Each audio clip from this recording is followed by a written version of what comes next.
#ask Dr. John Watson type చేసి మీ questions అడగండి, తప్పకుండా రిప్లై చేస్తాను. ప్రేమలత 1820. హాయ్ సార్, రీసెంట్లీ నేను హెయిర్ గ్రోత్ కోసం ఎలక్ట్రిక్ హెడ్ మసాజర్ పర్చేజ్ చేశాను. యూట్యూబ్లో కొంతమంది యూజ్ చేయడం చూసి వాళ్ళ హెయిర్ గ్రోత్ బాగుందని నేను తీసుకున్నా. అయితే ఇది నిజంగానే హెయిర్ గ్రోత్కి యూజ్ అవుతుందా? Any complications? Please reply. Hair growth కోసము ప్రయత్నం చేసేటప్పుడు మనం చేయని పని అంటూ ఉండదు. ఎవరు సలహా ఇచ్చినా కూడా, అది ఫ్రెండ్స్ కావచ్చు, యూట్యూబ్ కావచ్చు, లేకపోతే ఇన్స్టాగ్రామ్లో రీల్స్ అయినా కావచ్చు, చూడాలని ఉందే.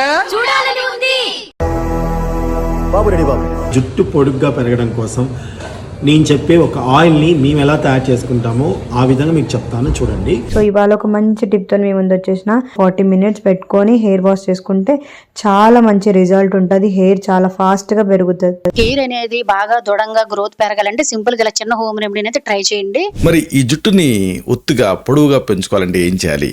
ఒక అద్భుతమైన ఇంటి వైద్యం చెప్తాను. దీన్ని యూజ్ చేయడం వల్ల మంచి రిజల్ట్స్ అయితే వచ్చింది. నా బేబీ హెయిర్ అనేది మంచిగా గ్రో అవుతుంది. హాయ్ ఫ్రెండ్స్, మీ జుట్టు నల్లగా ఒత్తుగా పెరగాలంటే ఈ టిప్ ఫాలో అవ్వండి. ఒంటికి రాసుకున్నా తలకు రాసుకున్నా ఎప్పటికీ తెల్లబడదు. జుట్టు 60 ఏళ్ళు దాకా తెల్లబడదు. ఎటువంటి సలహా అయినా కూడా అది కనుక మనం చేయగలుగుతాము, లేదా మనకు అందుబాటులో ఉంది అంటే దాన్ని పాటించి ట్రై చేస్తాము ఒక హోప్తో. ఇప్పుడు మీరు అడుగుతున్న పాయింట్ ఏంటంటే, ఎలక్ట్రిక్ హెడ్ మసాజర్ కొనుక్కున్నారు. మసాజర్తో హెయిర్ గ్రో అవుతుందా అంటే అసలు ఏం జరుగుతుందో ఆలోచిద్దాం.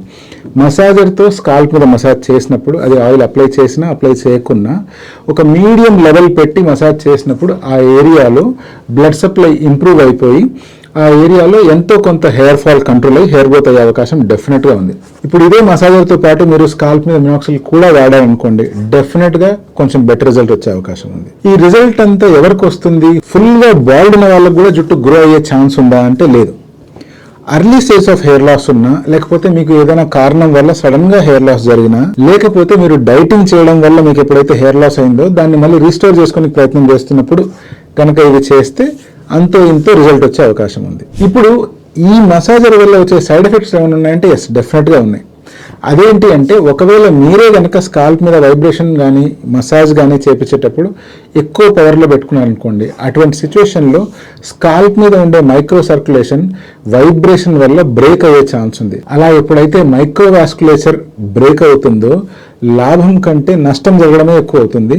హెయిర్ ఫాల్ కంపారిటివ్గా పెరిగే అవకాశాలు కూడా ఉన్నాయి. సో మీరు కనుక మసాజర్ వాడుతున్నారంటే కొంచెం మోడరేట్గానే వాడండి.